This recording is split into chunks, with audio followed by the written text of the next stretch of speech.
Bien, nous allons aller dans la parole maintenant.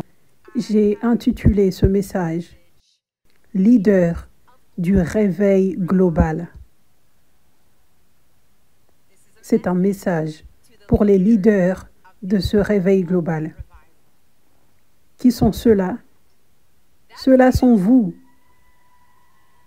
Si tu choisis de l'être, c'est une invitation pour beaucoup d'entre vous qui n'avaient pas encore accepté cet appel. Ce réveil dans lequel nous sommes entrés est le réveil de la fin des temps. Et c'est le plus grand réveil, et ce sera le plus grand réveil que nous n'avons jamais vu. Parce que ce n'est pas un réveil qui va passer, qui va disparaître, un réveil dont nous lisons juste dans un livre d'histoire et nous souhaitons y retourner. Ce n'est pas juste un réveil avec un serviteur de Dieu ou un, mais ce réveil est un réveil et une restauration de l'Église des Actes. Tous les aspects de l'Église des Actes qui manquent, et il y en a beaucoup dans les églises d'aujourd'hui. Tout cela sera restauré. C'est en train déjà d'être restauré. Les aspects qui manquent sont fondamentaux pour le royaume, en fait. La puissance de Dieu, l'onction qui détruit les jougs, c'est fondamental. Parce que le royaume de Dieu n'est pas une affaire de parole, mais de puissance. Donc, s'il n'y a pas de puissance, ce n'est même pas le vrai royaume, parce que le royaume de Dieu est une question de puissance. Cela signifie que c'est le centre, c'est la fondation. Et dans le ministère de Jésus, il prêchait avec puissance. Il démontrait le royaume. Il ne prêchait pas juste, il démontrait le royaume et il guérissait les malades et il chassait les démons. Il ressuscitait les morts. Ça ne se produisait pas une minorité des temps, ça se produisait tout le temps. À chaque fois qu'il servait, il y avait toujours des gens qui avaient besoin de la délivrance, de la guérison. Et il ne les ignorait pas. Et il n'avait pas priorisé le programme de l'Église, la prédication, le divertissement ou quoi que ce soit d'autre. Il priorisait la guérison, la délivrance des gens. Parce que c'est urgent que les gens soient libérés de l'emprise du diable. C'est urgent, comme quand quelqu'un saigne dans la maison, quand quelqu'un est mort, quand quelqu'un a cette urgence médicale, qui se préoccupe du rendez-vous pour les ongles, qui se préoccupe à propos du rendez-vous pour un brunch, qui se préoccupe des devoirs, qui se préoccupe du travail. Ce qui est urgent, c'est de sauver cette personne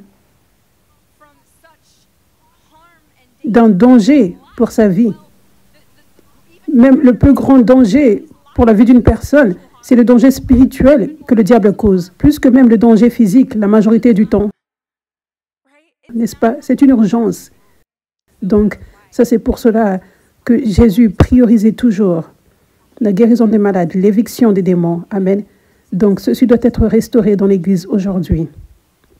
Et ce qui est aussi restauré, c'est la pureté dans l'Église. La pureté chez les leaders. Pour qu'il y ait de la pureté dans l'Église, il doit y avoir de la pureté chez les leaders. Et pour qu'il y ait de la pureté chez les leaders, nous devons faire les choses de la façon de Dieu. Ce qui inclut accepter qui il choisit de oindre en tant que leader. Parce que seul Dieu voit le cœur. Juste comme il avait vu le cœur de David et il l'avait choisi. Donc cela signifie que nous devons retirer notre orgueil et nous séparer de nos traditions. Est-ce que nous pensons être meilleurs et accepter qui Dieu veut utiliser, ce qui sera une personne faible et folle. Les gens auxquels tu ne t'attendrais pas, les gens que tu ne choisirais pas toi-même, les gens pour lesquels ça ne fait pas sens. Pourquoi Dieu utilise cette personne? Nous devons accepter cela. Amen. Les apôtres, les prophètes sont la fondation de l'Église avec Jésus-Christ en tant que la pierre angulaire, ça dit. Nous étions en train de manquer les apôtres et les prophètes en général. Dieu restaure les apôtres et les prophètes afin que l'ensemble du corps soit complètement nourri, équipé, édifié, en ayant tout ce dont il a besoin dans le monde spirituel, l'équipement, le transfert d'onction qui vient par les 5 offices. Amen. Donc ça, c'est ce que Dieu fait dans ce réveil de la fin des temps. Et il y a beaucoup de travail qui doit être fait. Dieu veut que l'ensemble du corps du Christ soit transformé. L'ensemble du corps de Christ ressemble à l'Église des Actes. C'est là où nous allons. Ça, c'est le réveil qui a commencé. Ça a juste commencé parce qu'on a beaucoup de travail à faire. Amen. Donc, dans ce réveil, les meilleurs jours sont devant. Nous n'avons vu qu'un aperçu, juste un aperçu. Dieu va nous choquer, nous laisser en admiration et en émerveillement encore et encore et encore par la façon dont il agit avec puissance et qu'il révèle son amour à son peuple et comment il va faire des miracles choquants et comment il va ouvrir les yeux des milliers et des millions, les réveillants de la religiosité. Ça arrive à une grande extension, à un haut niveau que nous n'avons pas encore vu. Ça arrive bientôt.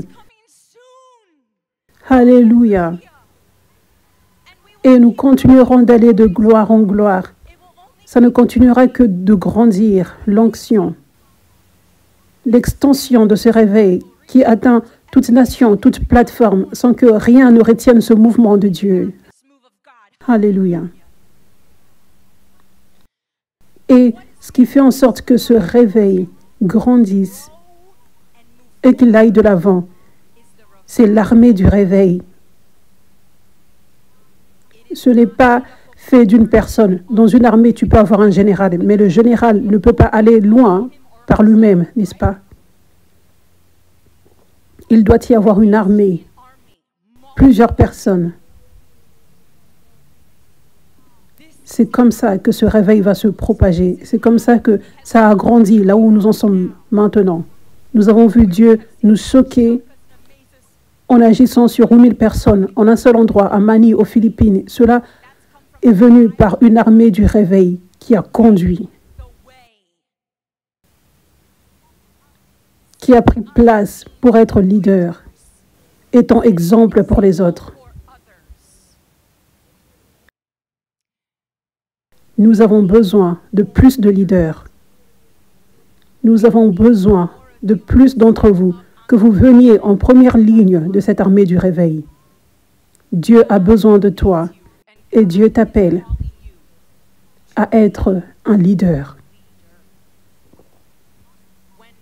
Quand beaucoup de personnes pensent au mot leader, spécialement quand ça en vient au christianisme dans l'Église, beaucoup de personnes pensent que ça signifie ministre de Dieu, 5 ministères, pasteur, une personne qui prêche.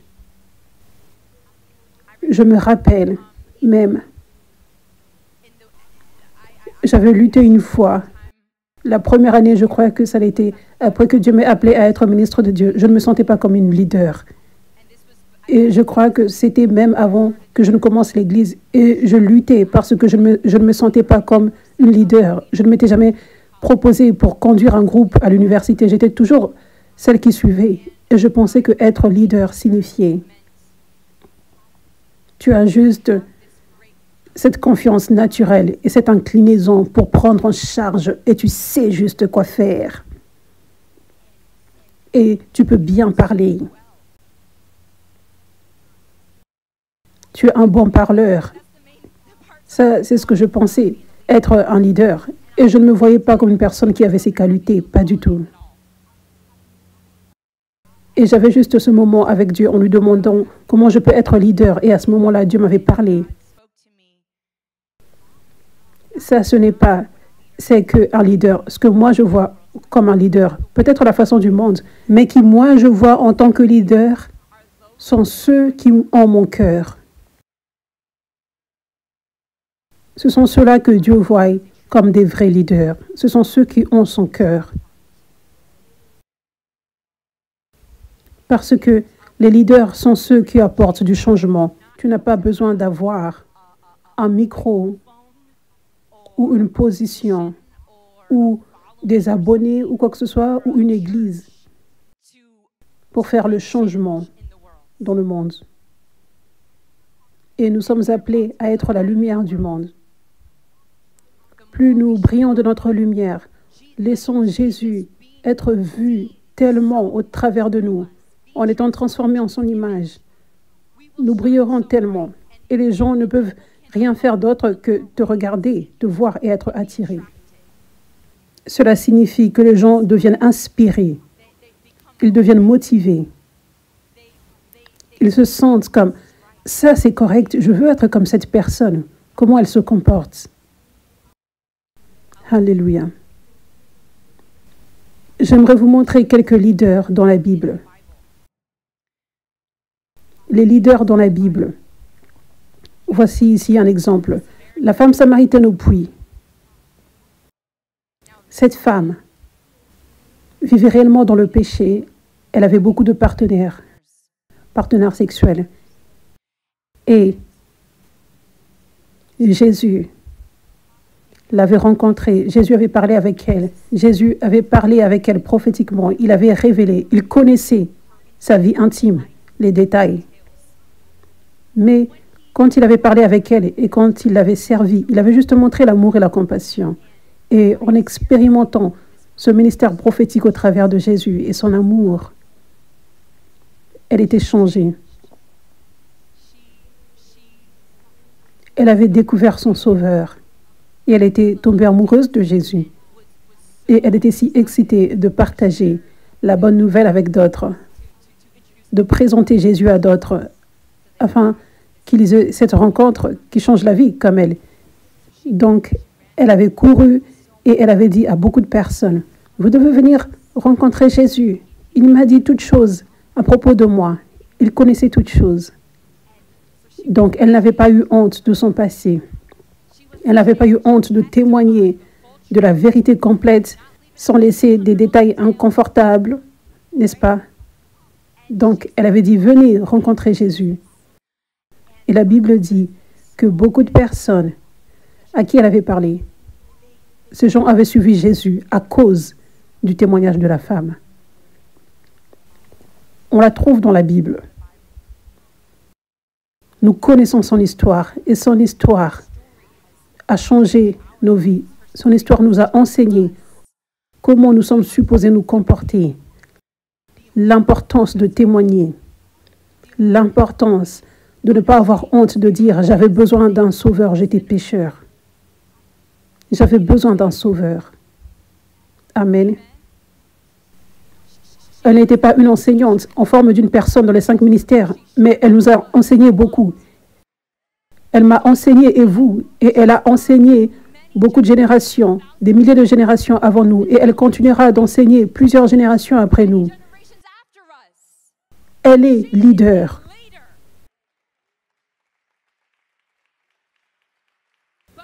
Mais nous ne la voyons même pas. Vous savez, être ointe et promue dans les 5 ministères, ça n'a pas d'importance. Elle était leader. Elle marchait dans son appel. Tu n'as pas besoin d'être une personne publique et connue ou être dans les 5 ministères pour être leader. Ce n'est pas comme ça que ça fonctionne dans le royaume de Dieu.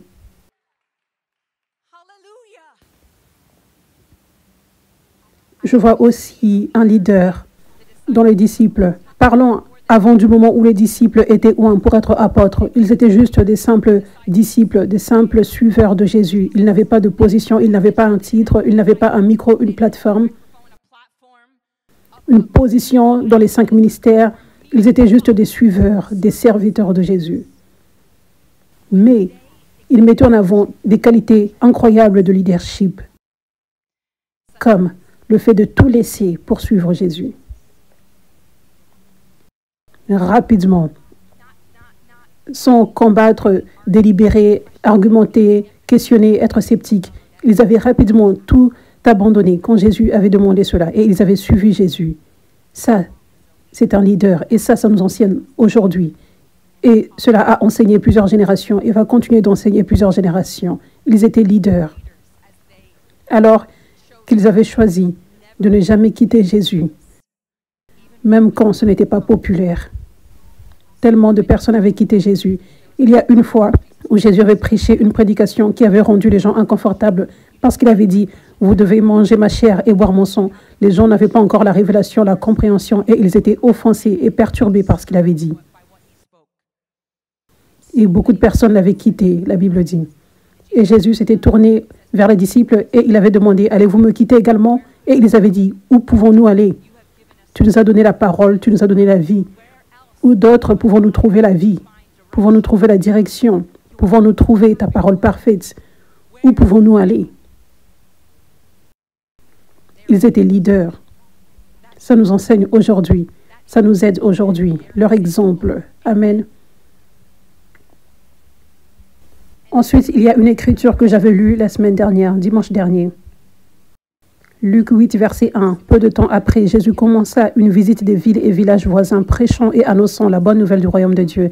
Il emmena ses 12 disciples avec lui, ainsi que quelques femmes qui avaient été guéries de mauvais esprits et de maladies. Parmi eux se trouvait Marie-Madeleine, dont il avait chassé 7 démons, Jeanne, l'épouse de Chouza, le directeur commercial d'Hérode, Suzanne et bien d'autres qui contribuaient à partir de leurs propres ressources pour soutenir Jésus et ses disciples. Donc ces femmes étaient un grand facteur de pourquoi le travail de Dieu pouvait avancer. Parce qu'elles contribuaient financièrement. Elles plaçaient toutes choses, leur cœur entier, pour Jésus et son travail. Elles cherchaient premièrement le royaume. Elles sont leaders et elles nous enseignent aujourd'hui. Nous suivons leur exemple aujourd'hui. Sans leur exemple, nous ne saurions pas comment nous comporter en tant qu'enfants de Dieu, en tant que disciples, n'est-ce pas? La parole de Dieu est ce qui nous guide, est ce qui nous enseigne. C'est ça, c'est seulement la parole de Dieu, rien d'autre. Donc, si nous n'avions pas leurs exemples, où serions-nous? Nous n'aurions aucune idée de comment plaire à Dieu, comment servir Dieu, comment réellement être disciples. Elles sont leaders. Mais dans tous ces exemples que je vous ai donnés, j'ai parlé des apôtres, mais j'ai parlé d'avant qu'ils soient en tant qu'apôtres. Tous les exemples que je vous ai donnés, ce sont des gens normaux. Dans chaque exemple que je vous ai donné. Mais à quel point ils ont changé le monde? Simplement par leur exemple. Par leur exemple. Tu es leader comme ils le sont. C'est ce que Dieu t'appelle à être. Les pharisiens et les sadducéens n'étaient pas les leaders et étaient des exemples horribles du fait d'être divins. Amen. Mais ils étaient les leaders de l'Église dans ces temps. Mais ils n'étaient pas leaders des vrais enfants de Dieu. Ils ne sont pas nos leaders aujourd'hui. C'était ceux qui étaient des gens normaux qui sont nos leaders, n'est-ce pas? Et ceux qui suivaient les pharisiens et les sadducéens aussi n'étaient pas leaders. Donc, aujourd'hui, tu regardes d'autres personnes et tu les vois comme leaders, mais Jésus ne les voit pas comme leaders, pas du tout. Et dans certains cas, comme les pharisiens et les sadducéens, ils sont l'opposé des leaders dans le royaume de Dieu. Ils sont l'opposé. Pendant ce temps-là, tu es la personne normale et tu changes le monde. Et Dieu t'appelle leader.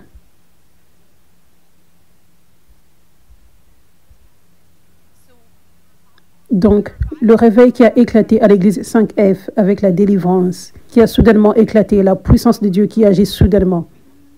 Cela s'était produit en 2021, où rapidement on avait eu des abonnés de façon globale et une famille 5F globale.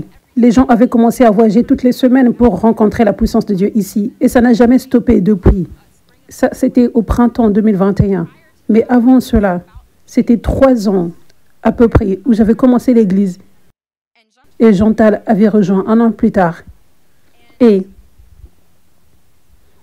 l'église avait 20 personnes la première année, 15 l'année d'après, 10 l'année d'après, 5 l'année d'après. Ça, c'était 2020. Et ensuite, nous étions 2. Et ensuite, nous étions dehors. Et nous avions l'église dehors toujours à cause du Covid. Nous ne pouvions plus louer le bâtiment. Et pendant tout ce temps, je ne paraissais pas devant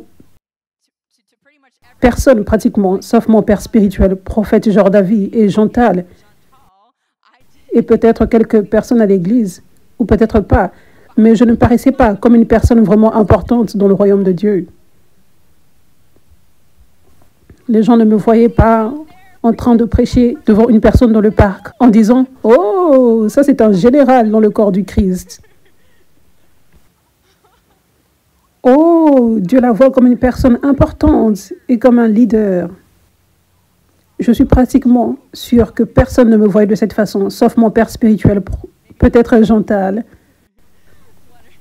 peut-être 1 ou 2 autres personnes qui étaient là, peut-être ses parents également, qui étaient là. Et c'était des années, c'était comme 3 ans, où c'est comme ça que j'apparaissais. Je n'apparaissais pas comme une personne importante, une leaduse dans le corps du Christ, n'est-ce pas? Tu me verrais à l'époque, tu ne m'appellerais pas leader dans le corps du Christ.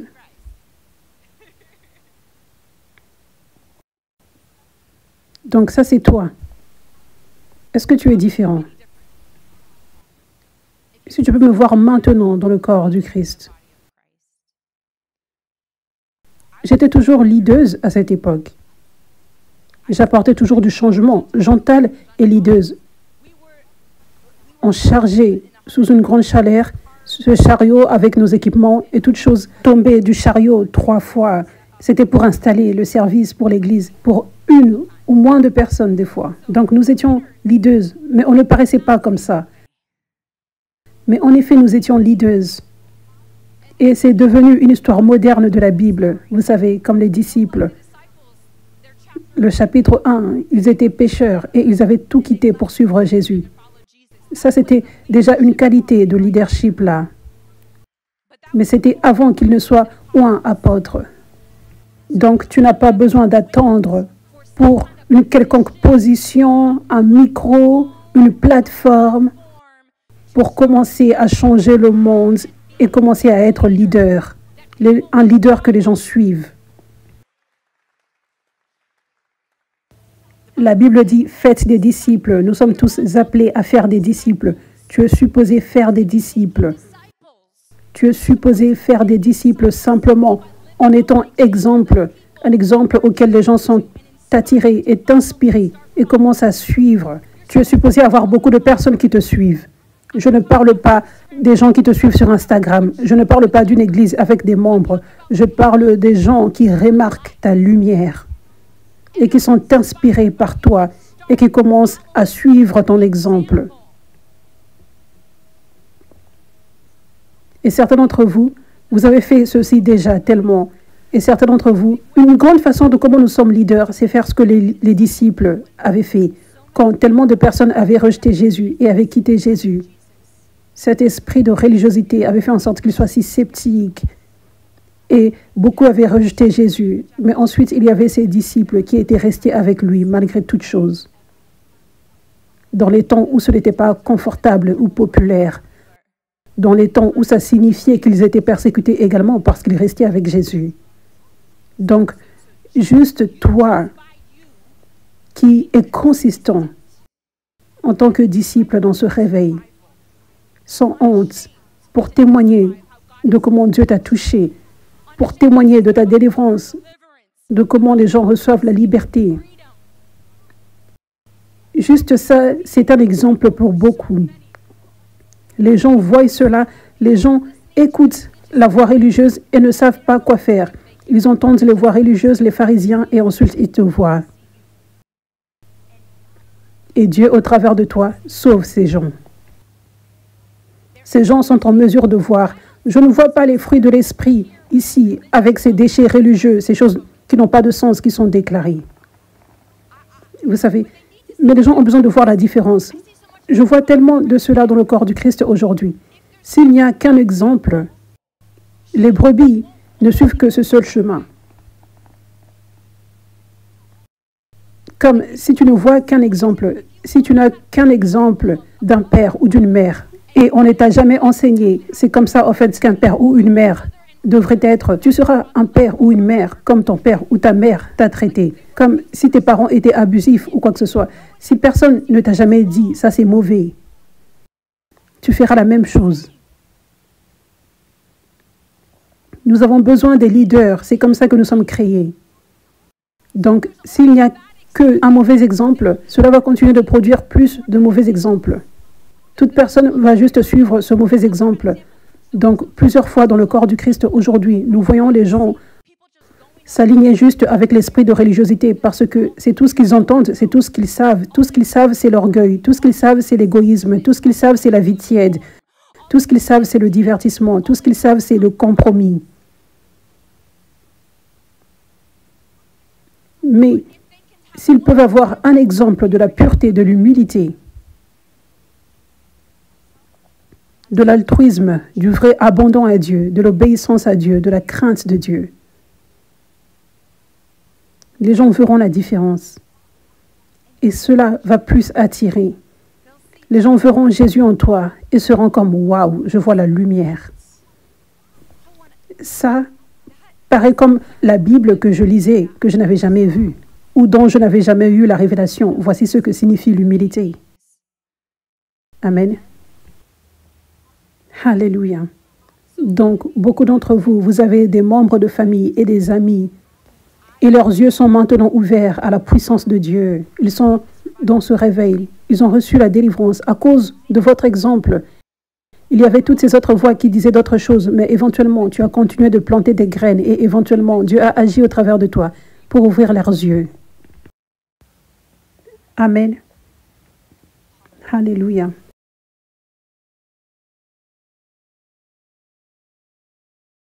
Donc, à partir de maintenant, tu dois te voir comme un leader. Parce que Dieu compte sur toi. Tu dois te voir différemment. Parce que certains d'entre vous, vous pensez que vous êtes juste une personne qui va à l'église ou quoi que ce soit.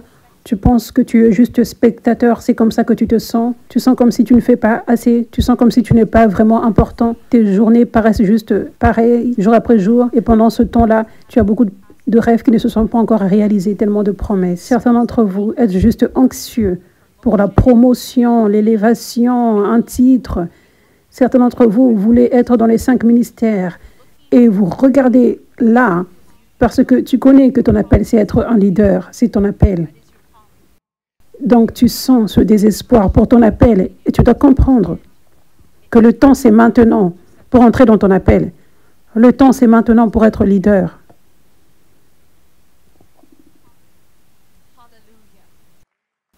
Le temps, c'est maintenant. Vous savez,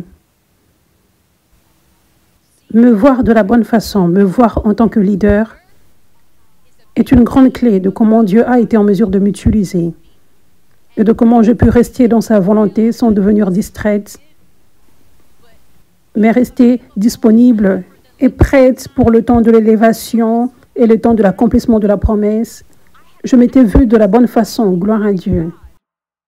Avec l'aide de Dieu, avec l'aide de mon père spirituel, qui me parlait, qui me disait, c'est qui tu es. Mon père spirituel me disait, vous savez, il parlait à propos de moi maintenant. Vous savez, il y a 8 ans, il prophétisait, c'est qui tu es, c'est qui tu seras. C'est comme ça que tu es dans le corps du Christ. Tu es cette leaduse et tout cela. Il me disait cela il y a 8 ans, quand je n'avais même jamais prêché encore. Et je ne me voyais même pas comme une leaduse et parler en public était ma plus grande peur et faiblesse. Mais il m'avait parlé de ceci sérieusement. Et j'avais juste choisi d'y croire. Ça ne faisait pas sens. Mais j'avais juste choisi d'y croire. Crois en la parole de Dieu, crois aux prophètes et tu vas prospérer. Donc, et j'avais vu l'onction dans laquelle il marchait en servant, et je savais que cette onction commençait à se déverser en moi. Il m'avait dit qu'il relâche l'onction sur moi. Donc je savais que cette même onction que je voyais agir au travers de lui, comme je n'avais jamais vu de toute ma vie, j'avais cru que cela venait à l'intérieur de moi. Donc, je marchais différemment il y a 8 ans, depuis ce moment-là. Quand j'avais reçu pour la première fois le transfert d'onction, quand j'étais devenue au départ la fille spirituelle de mon père spirituel, je marchais en faisant mes courses, en pensant, je porte l'onction.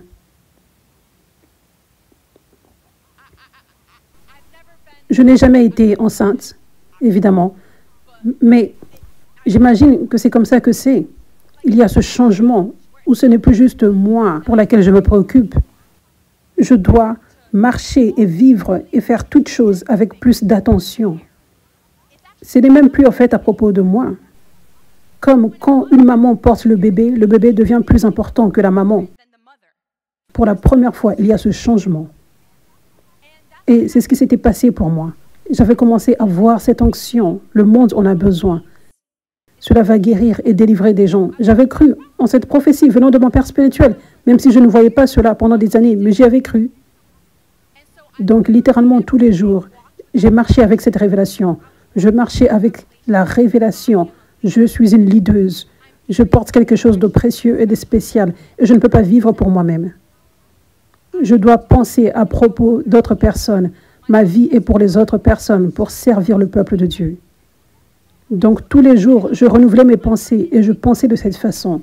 Et je n'avais pas des portes ouvertes avant à ce point-là, mais j'étais devenue encore plus sérieuse à propos de ne pas ouvrir des portes parce que j'avais compris la gravité de ce que je portais, que c'était nécessaire de marcher dans ce sérieux et dans cette attention sur ma vie. Amen. Donc, si tu ne te vois pas en tant que leader, tu ne peux pas être leader, tu dois commencer à te voir comme leader maintenant. Tu dois commencer à te voir comme une personne dont Dieu a besoin maintenant, une personne par laquelle Dieu veut agir maintenant, une personne dont les gens ont besoin de ton exemple maintenant. Alléluia.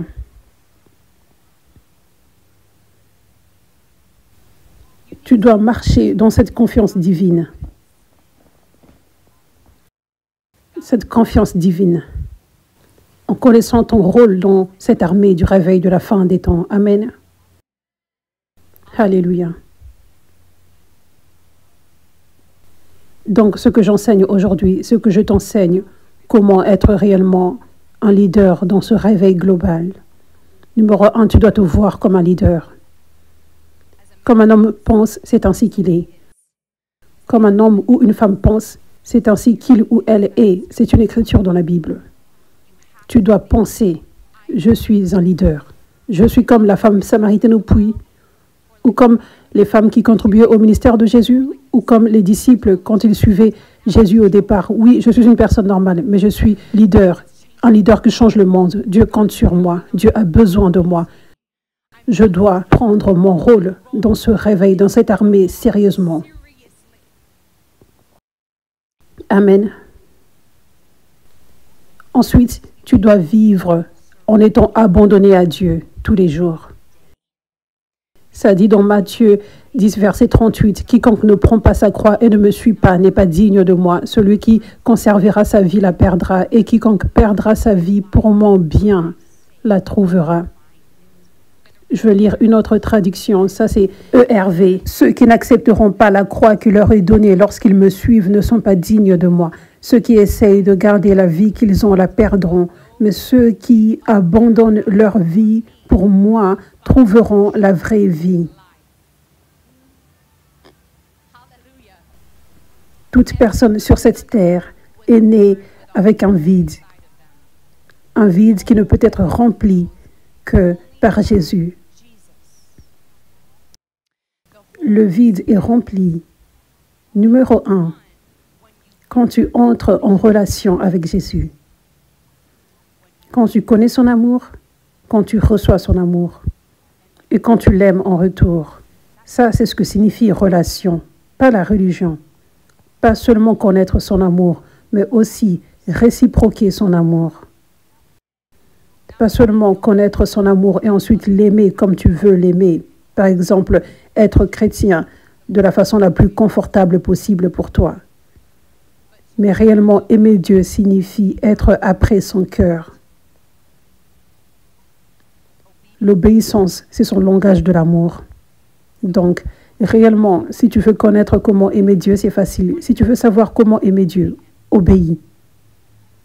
Tous les jours, Seigneur, je veux te plaire. Comment je peux te plaire aujourd'hui? Quand tu vis avec ce cœur, ça c'est la crainte de Dieu. Quand tu vis de cette façon, il va te conduire dans tout ce que tu es supposé faire. Opposé à, ok, je vais avoir mon emploi du temps de chrétien aujourd'hui. Je vais lire la Bible, je vais aller à l'église, je vais aller à l'étude biblique, je vais mettre quelques musiques de louange. Mais sans laisser de l'espace pour que Dieu dise, je veux que tu me serves ici, je veux que tu fasses ceci, je veux que tu fasses partie de ce réveil et que tu quittes ton église tiède. Je veux que tu travailles dur pour moi. Au lieu de juste compter ta lecture de la Bible comme « Ok, c'est bon pour la journée », mais je veux que tu serves au fait dans mon royaume et que tu fasses quelque chose avec tes mains pour faire avancer le royaume de Dieu. Donc, la première partie de ce vide qui est rempli, c'est entrer dans la vraie relation avec Dieu, avec Jésus. Et l'autre partie de ce vide sera remplie quand tu marcheras dans ton appel sur cette terre. Parce qu'il y a beaucoup de personnes qui sont en relation avec Dieu, mais qui ne marchent pas dans leur appel. Elles suivent leurs propres rêves, pas les rêves de Dieu. Et elles se demandent pourquoi elles sont misérables. Tu ne peux jamais avoir le contentement sans faire ce que Dieu t'a appelé à faire sur cette terre. Amen. Donc, devine quoi? Toute chose pour laquelle tu cherches, toute chose qu'une personne cherche, cette joie, on va dire, ce contentement, cette excitation, tout cela ne peut être trouvé que quand tu es dans la relation avec Dieu et quand tu accomplis ton appel. Alléluia. Et donc, comment tu entres en relation avec Dieu et tu accomplis ton appel? Comment? Il n'y a qu'une seule façon.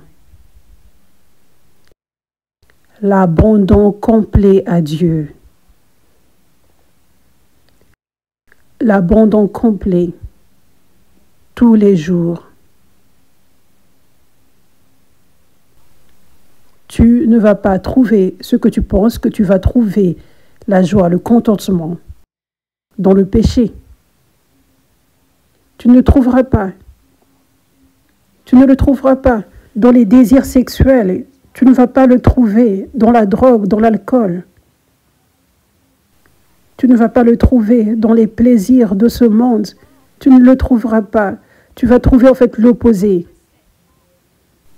Cette attraction pour faire ces choses, pour trouver du plaisir, de la joie, du contentement dans ces choses, c'est totalement l'influence qui vient du diable. C'est un piège du diable. C'est un piège du diable pour t'égarer de la volonté de Dieu et pour t'apporter des oppressions démoniaques. C'est un piège. Il y a une chose que je peux vous promettre, vous ne trouverez jamais la joie, le contentement dans le péché, dans les plaisirs de ce monde, jamais. Jamais. J'expose le diable. Il est un menteur et il apporte de la déception. Ne sois pas déçu. Ça n'en vaut pas la peine. La vraie vie n'est trouvée que quand tu perds ta vie.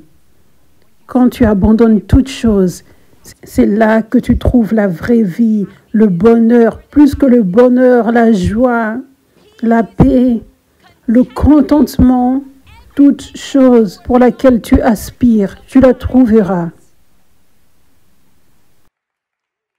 Et l'abandon à Dieu ne signifie pas que tous les jours, ce sont les rayons du soleil, les papillons, les roses.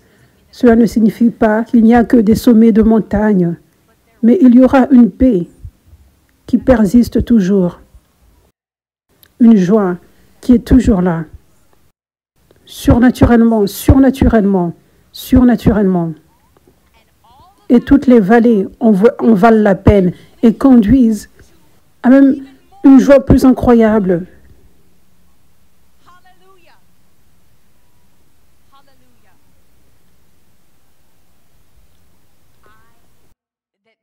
Ça, c'est ce sur quoi je suis la plus passionnée. Je prêcherai de tout mon cœur à mon moi adolescente, à mon moi en début de vingtaine. Ça n'en vaut pas la peine. Ces choses du monde, les fêtes, les gares, l'alcool, le fun, le bonheur, l'excitation, le contentement ne sont pas là. La mort est là. La distraction est là. Ça, c'est la vérité. Le diable est juste en train de te décevoir. Je prêcherai de tout mon cœur et je prêche de tout mon cœur pour vous tous, adolescents, préadolescents, vous qui êtes jeunes en début de vingtaine et vous tous à tout âge qui pensez que le bonheur, l'excitation, le fun et le contentement se trouvent là dans les plaisirs du monde. Ne soyez pas trompés par le diable, ça n'en vaut pas la peine. Ça n'en vaut pas la peine. La vraie vie, je n'ai jamais connu une joie, une paix, un contentement, une joie qui déborde, une vie qui prospère, comme quand j'ai tout abandonné à Jésus. Ça fait en sorte que je regarde à mon ancien moi tiède, comme complètement folle, comme pauvre fille, elle était tellement déçue. Le diable l'a trompée. Ça, c'est la vie. Ça, c'est la vie. Ça, c'est la vie. Ça, c'est la seule vie. La seule façon où il y a de la vraie vie, je vous le dis. Ne soyez pas déçus dans les temps où ce n'est pas fun, dans les temps où tu es comme ceci paraît ennuyant ou routinier, juste servir Dieu et suivre Dieu jour après jour. Et tu ne vois pas beaucoup des sommets de montagne ou des choses excitantes. Et tu attends pour les promesses depuis si longtemps. N'oublie pas, c'est le seul endroit où il y a de la vraie vie. L'abandon total à Dieu. Et ça en vaut la peine. Alléluia. Alléluia. Et ça dit, quiconque ne prend pas sa croix et ne me suit pas n'est pas digne de moi. Donc nous devons prendre notre croix. Il y a un coût à payer pour cette vie incroyable, cette vraie vie. La vie en abondance, la joie, la paix. Il y a un coût à payer. Prendre notre croix, être serviteur de Jésus. Faire ce qu'il nous demande quand des fois c'est difficile et inconfortable. Et une partie du fait de prendre cette croix, c'est passer par le désert. C'est passer par ces attaques que l'ennemi envoie et Dieu autorise. Vous savez que Jésus était conduit par le Saint-Esprit dans le désert pour être tenté par le diable. La Bible dit qu'il était conduit par l'Esprit. Luc 4, verset 1, Jésus, rempli du Saint-Esprit, quitta le Jourdain et fut conduit par l'Esprit, cela signifie le Saint-Esprit, dans le désert, où pendant 40 jours, il a été tenté par le diable. Il ne mangea rien pendant ces jours-là, et à la fin de ceci, il avait faim. Et ensuite, le diable l'avait tenté. Beaucoup d'entre vous connaissez l'histoire, mais basiquement, le diable le tentait et voulait que Jésus ouvre une porte et qu'il obéisse à ce que le diable lui demandait de faire. Et Jésus, même s'il était faible physiquement, il n'avait pas mangé pendant 40 jours. Le Saint-Esprit l'aidait et il avait rejeté le diable et il avait gagné la bataille. Il avait passé le test. Alléluia. Et ensuite, après cela, après ce temps de test, après que ce soit passé, la Bible dit que le diable l'avait quitté pour un temps. Donc c'était temporaire. C'était un test, une saison temporaire. Cela va se produire dans ta vie où le Saint-Esprit va en fait te conduire dans le désert pour être tenté par le diable. Donc, nous ne devrions pas devenir distraits, perturbés quand nous trouvons des attaques. Des fois, c'est le Saint-Esprit qui veut que tu passes par cela. Et la Bible dit, 1 Corinthiens 10, verset 13, « Les tentations dans votre vie ne sont pas différentes de ce que les autres vivent, et Dieu est fidèle. Il ne permettra pas à la tentation d'être plus que ce que vous pouvez supporter. Lorsque vous êtes tenté, il vous montrera un chemin afin que vous puissiez endurer. » Donc, ces choses vont venir, ces attaques viendront, mais tu as besoin d'être spirituel et ne pas être distrait et ne pas être effrayé par le diable. La Bible dit que Dieu n'autorisera jamais que tu passes par quelque chose que tu ne peux pas supporter, que tu ne peux pas passer. Le test qu'il te donne, tu peux le passer, tu peux le faire. Tu peux le faire. Amen. Donc, je partage ceci parce que pour être leader, nous devons être matures. Nous ne pouvons pas être perturbés et être effrayés et tellement perturbés quand les tests viennent, quand les attaques viennent. Nous devons grandir spirituellement, nous devons être matures et dire, il est temps pour le test, oui, passer un test n'est pas fun, mais nous devons le faire pour aller plus haut, pour plaire à Dieu, afin qu'il déverse plus d'onction dans nos vies et qu'il nous utilise plus puissamment. Amen. Donc, quand ils viennent, suivons l'exemple de Jésus et soyons forts, résistons au diable, renouvelons nos pensées. Je vis une vie d'abandon. Je sers Dieu toute ma vie. C'est un choix. Le choix t'appartient. Beaucoup de fois, les gens sont excités à propos de l'abandon, excités à propos du réveil, et ensuite le temps passe, les mois passent, les années passent. Et tout d'un coup, une attaque vient, un test vient. Et des fois, le diable fait sortir des gens. Tu n'as pas besoin de laisser le diable te faire sortir. Reste fort. Continue d'avancer. Et cela dit, ça dit dans Proverbe 13, verset 11, « La richesse acquise à la hâte diminuera, mais celui qui l'amasse peu à peu l'augmentera. » Une partie du fait d'être leader, c'est être mature. Être mature. Donc, tellement de notre rôle en tant que guerrier dans ce réveil, dans cette armée du réveil de la fin des temps, c'est l'endurance. L'endurance. Être consistant. Être persistant. Ne pas abandonner. La Bible dit, ne te lasse pas de faire le bien, parce que au moment opportun, tu moissonneras si tu n'abandonnes pas. Ne te lasse pas de faire le bien. Ma vie est un témoignage de ceci. C'était des années sans me sentir comme une leaduse, sans me sentir comme si je faisais quelque chose d'important. Beaucoup de fois, c'était ennuyant et routinier. Ce n'était pas fun, c'était décourageant. Mais ça, c'est ce qui était nécessaire pour Dieu. C'était la croix que je devais porter. Et c'est comme ça que nous arrivons à une moisson. C'est comme ça que nous sommes leaders. C'est en plantant jour après jour, année après année, avec un cœur pour juste plaire à Dieu.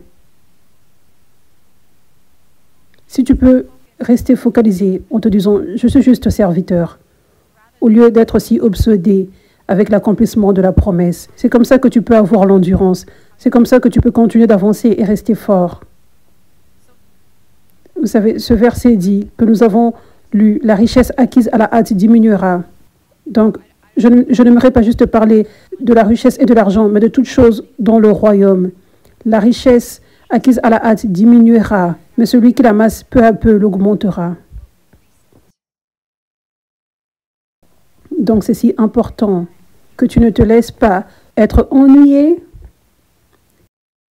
avec la plantation, avec le fait de venir constamment et de servir Dieu jour après jour. C'est vraiment important que tu ne commences pas à avoir tes yeux qui regardent les choses que tu n'as pas encore. Parce que quand tu commences à faire cela, le diable commence à te parler. Ça, c'est ennuyant. Ça, c'est ennuyant. Et tu commences à perdre ton feu. Vous vous rappelez, certains d'entre vous vous rappelez de ceci. Je me rappelle, une fois, nous étions dans le parc avant d'être dans un bâtiment à l'église 5F, nous étions dans le parc et je prêchais et je disais, nous serons dans un stade un jour. Quelqu'un se rappelle de cela? Dans le parc, spécifiquement au parc. Lève ta main si tu te rappelles de cela. Je me rappelle, je viens tout juste d'avoir ce souvenir. Je crois que c'était quelques fois où j'avais parlé de cela. J'avais prophétisé cela dans le parc. Et cela était comme 2022, 2021 peut-être, 2021, 2022. Et probablement, certains d'entre vous, vous m'aviez regardé comme si j'étais folle, je ne sais pas. Ce que je veux dire, c'est que ça paraissait comme si nous avions un long chemin à faire.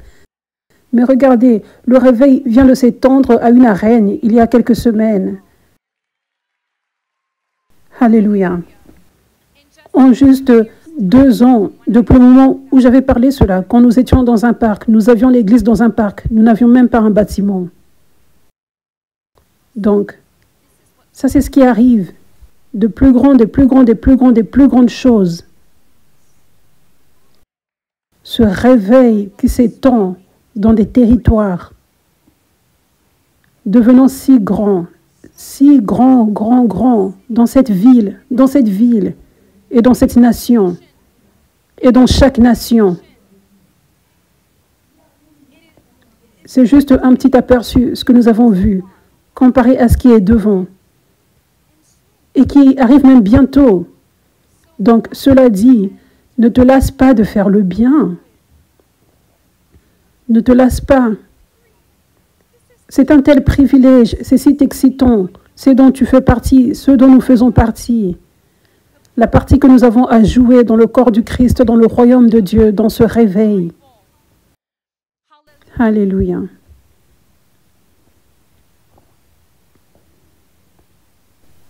Matthieu 25, 1 dit « Alors le royaume des cieux sera comme 10 vierges qui prirent leurs lampes et allèrent à la rencontre du marié. 5 d'entre elles étaient folles, insouciantes, idiotes et négligentes. Et 5 étaient sages, clairvoyantes. » Clairvoyantes. C'est ce que je disais, n'est-ce pas? Pratique et sensée. Pratique et sensée. Ça, c'est la version amplifiée. Donc, ça décrit pratique comme nous devons continuer d'être là, nous devons continuer de planter des graines. Nous ne devenons pas riches rapidement dans le royaume. N'est-ce pas? Juste comme le verset d'avant dans Proverbes que nous avons lu. Donc, ces vierges sages, lorsque les folles prirent leurs lampes, elles ne prirent pas d'huile supplémentaire avec elles, mais les sages prirent des flacons d'huile avec leurs lampes. Maintenant, alors que le marié était retardé, elles commencèrent toutes à s'assoupir et elles s'endormirent. Et ça continue, c'est long, mais je vais les résumer. Mais basiquement, celles qui étaient sages avaient apporté de l'huile supplémentaire, donc elles étaient sérieuses à propos du fait de garder leur feu. Et celles qui n'avaient pas d'huile, le marié était venu et elles devaient aller acheter de l'huile et le marié avait quitté avec les vierges parce qu'elles étaient prêtes avec les lampes et ils avaient fermé la porte. Et les vierges folles avaient manqué. Elles avaient manqué. Donc, nous devons nous assurer que nous sommes réellement sérieux à propos du fait de prendre de l'huile supplémentaire, à propos de garder notre feu vivant. Et la grande façon de comment tu fais ceci, c'est de renouveler tes pensées. Renouvelle tes pensées avec toutes choses que j'ai été en train d'enseigner dans ce message. Renouvelle tes pensées par rapport à qui tu es, par rapport à comment tu es important, par rapport à comment le monde a besoin de cette onction précieuse que tu portes, par rapport à comment Dieu compte sur toi pour être un leader. Quand tu renouvelles tes pensées avec cela, cela fera en sorte que tu sois en feu. Oh, merci Jésus pour cet honneur. Quel appel tu m'as donné sur cette terre. Je n'aurais jamais imaginé que j'aurais un appel si important sur cette terre. Je n'aurais jamais imaginé que tu m'appellerais moi pour être un leader,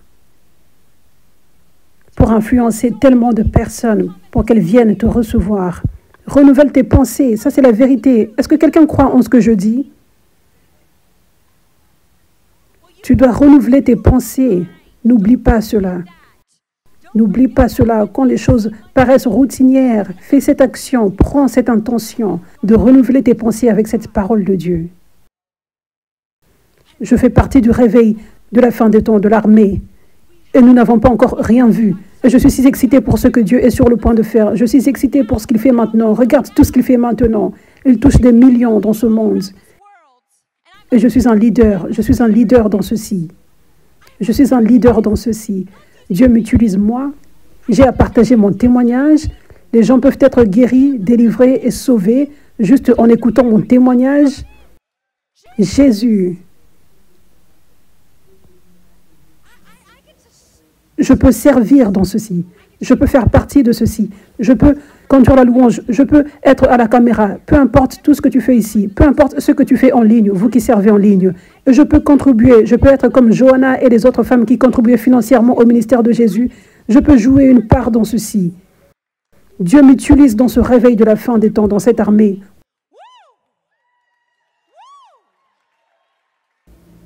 Quel temps pour être en vie. Dieu, tu es bon. Je ne veux de rien. Je ne veux de rien. Si tu peux renouveler tes pensées, ça c'est la vérité. C'est excitant. Si tu peux renouveler tes pensées avec cette vérité, tu ne voudras de rien. Cela signifie que tu seras dans le contentement, plus que dans le contentement.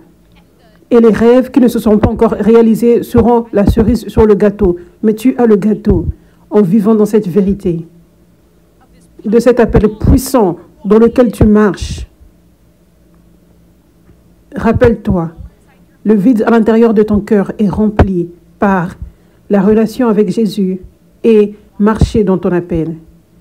Donc, quelle honte cela serait si tu t'assois ici en pensant que tu ne marches pas dans ton appel. Ton cœur serait toujours vide. Tu chercherais dans d'autres endroits et le diable pourrait t'égarer. Réveille-toi et vois à quel point tu es important dans le corps du Christ maintenant. C'est comme la Bible qui prend vie. Tu es un leader, tu as de la valeur. Et de la valeur pour toi-même. Porte-toi différemment à partir d'aujourd'hui. Et vis avec intention. Les gens regardent. Je peux les influencer maintenant pour le bien. Je peux les conduire à Jésus maintenant par mon exemple. Parce que c'est mon appel. Donc, quand je marche dans cela, les choses se produisent. Amen. Alléluia.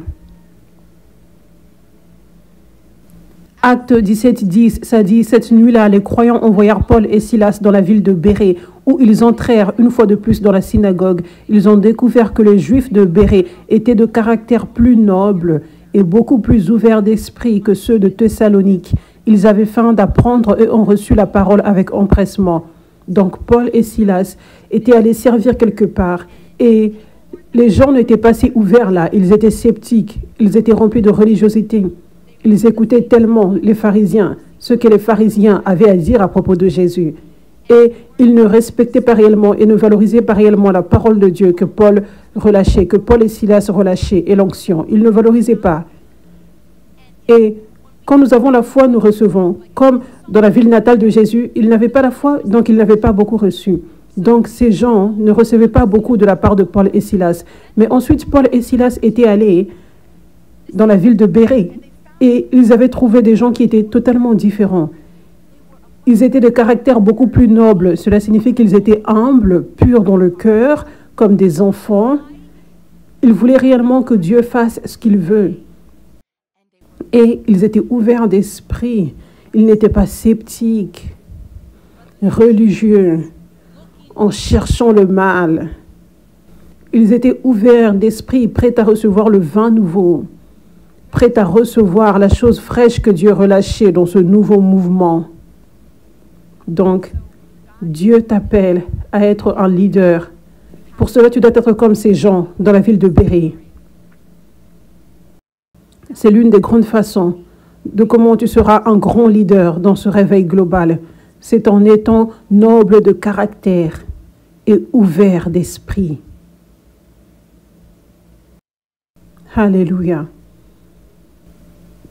Donc, que tu prennes cette intention d'être comme les gens de la ville de Bérée. C'est une instruction sur comment être un meilleur leader dans ce réveil global.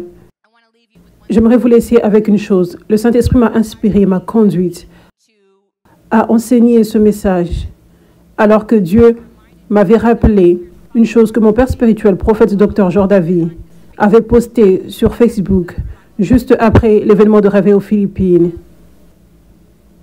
Il avait juste partagé son expérience et son témoignage en étant là à l'événement de réveil aux Philippines. Et à la fin du post, il a écrit un message à la famille 5F, aux membres.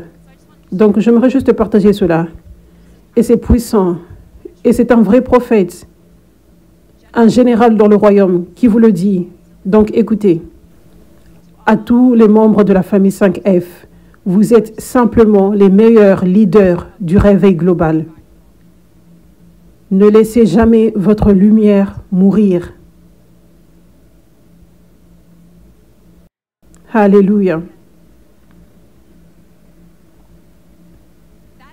Ça, c'est le même prophète qui a prophétisé sur moi mon appel et tous les fruits que nous avons vus. Donc, tu sais à quel point c'est puissant et vrai ce qu'il dit. C'est ce qu'il dit que vous êtes. Ce sont les paroles de Dieu. Prenez ceci comme les paroles de Dieu. Vous êtes les meilleurs leaders dans ce réveil global. Ne laissez jamais votre lumière mourir. Je renouvellerai mes pensées avec cette parole de Dieu quotidiennement, si j'étais vous. Garde ta lumière vivante, ton excitation, ta joie, ta passion, ton zèle pour ce réveil, pour Jésus, pour le travail de Jésus. Garde ta lumière allumée avec ce qu'il a fait pour toi. Rappelle-toi de ce qu'il a fait pour toi. Peut-être c'était il y a 1 an que tu étais délivré. Ne laisse jamais ta lumière s'éteindre, ta joie d'avoir été libéré. Cette joie que tu avais quand tu étais premièrement libéré au départ et tu voulais que toute personne reçoive Jésus et reçoive la liberté également. Que cette lumière s'allume, qu'elle prenne le dessus et ne la laisse jamais mourir. Amen.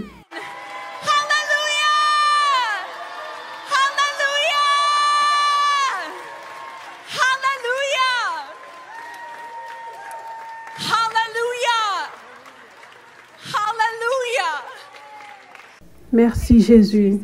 Merci Jésus. Dieu soit loué. Dieu soit loué. Vous pouvez vous lever maintenant. Merci Jésus. Merci Seigneur. Merci Jésus. Il est temps d'accepter cet appel maintenant. Peut-être que c'est la première fois que tu entends cet appel. Si tu es à 5F, si tu es planté à 5F, tu es appelé à être leader, les meilleurs leaders de ce réveil global. Pour beaucoup d'entre vous, c'est un changement de système de pensée, un changement d'identité. Mais c'est ton appel. Juste comme j'avais reçu mon appel pour être apôtre, c'est un temps pour que tu fasses le choix. Tu dois décider. Et quand tu diras oui, tu seras ébloui par comment Dieu va te transformer et comment il va t'utiliser et déverser son onction sur toi. Ça, c'est juste le début. Alléluia. Donc, juste réponds à cet appel maintenant. Si tu veux faire ce choix d'être leader, et alors que tu prends cette décision, comprends qu'il y a de la gravité dans cela. Il y a de la gravité dans cela. Ne le prends pas à la légère. Tu peux dire, j'accepte cet appel d'être un leader dans ce réveil global. Je prends la décision d'abandonner toute ma vie et de prendre mon abandon à Dieu et mon obéissance sérieusement, plus sérieusement, à partir de ces jours. Je fais un changement dans ma vie, un changement d'identité. Maintenant, je me verrai différemment. Je verrai ma valeur.